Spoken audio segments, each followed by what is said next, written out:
I'm Shane Farnan, in for Thom Hartmann on the news.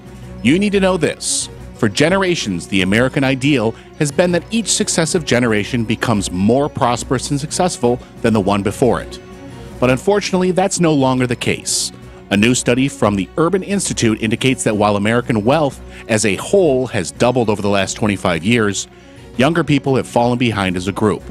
Today, people age 40 and younger face more financial insecurity and have a much bleaker prospect for retirement than seniors today.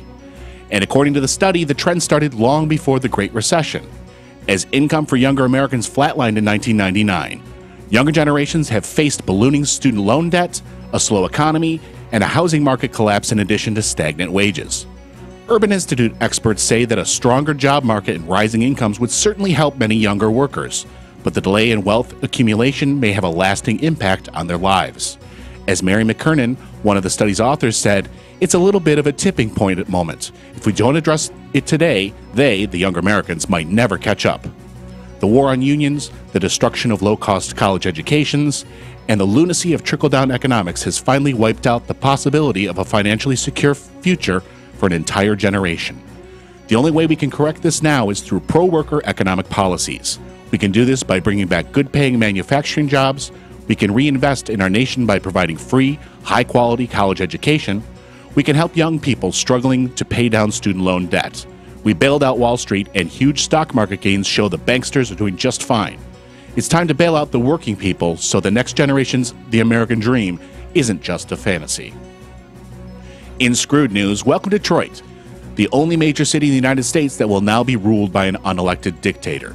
Yesterday, Michigan's Republican Governor Rick Snyder appointed Kevin Orr, an attorney who worked on restructuring Chrysler after bankruptcy, to be Detroit's new emergency financial manager.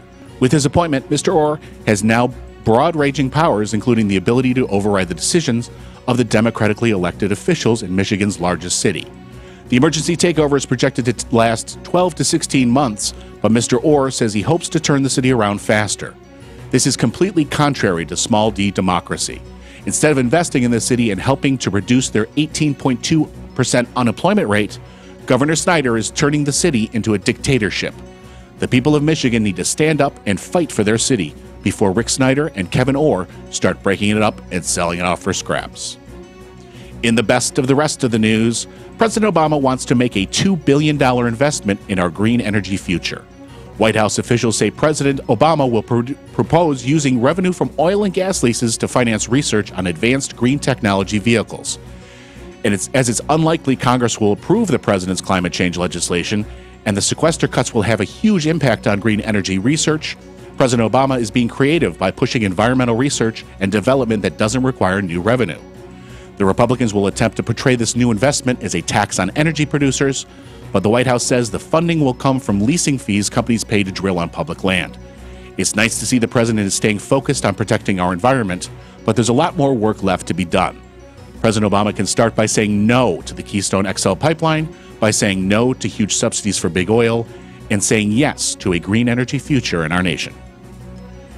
It was out with the old and in with the new at CPAC yesterday. Two of the GOP's potential 2016 White House hopefuls fired a few verbal shots at the last two Republican presidential nominees.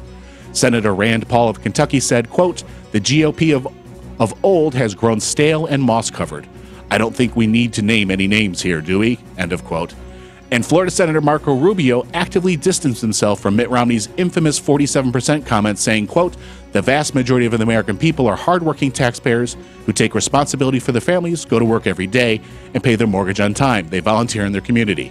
This is where the vast majority of the American people are. They're not freeloaders." End quote. Both speeches highlight the current rift in the Republican Party. Longtime GOP members are at odds with their younger counterparts. It will be interesting to watch this play out over the next 4 years. Will the GOP unite behind one of the fresher faces, or will the party remain divided? Perhaps it wouldn't be too bad if those candidates split the Republican vote. We'll have to wait to find out. Stay tuned. And finally, one Arkansas man says his stolen iPad is a continuing fountain of entertainment. That's because the thief's bizarre pictures are streaming into Ellen Engstrom's iCloud account.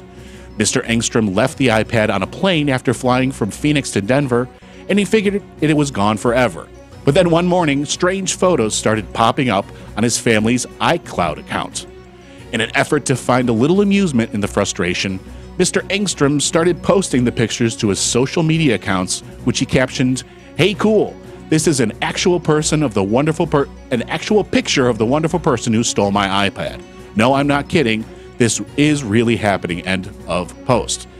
Thanks to help from some social media friends, Engstrom has been able to determine the thief's location and Instagram username. He has no idea if he'll ever see his iPad again, but he's not losing sleep about embarrassing the camera-friendly iThief. And that's the way it is today, Friday, March 15th, 2013. I'm Shane Farnan, in for Thom Hartmann on the news.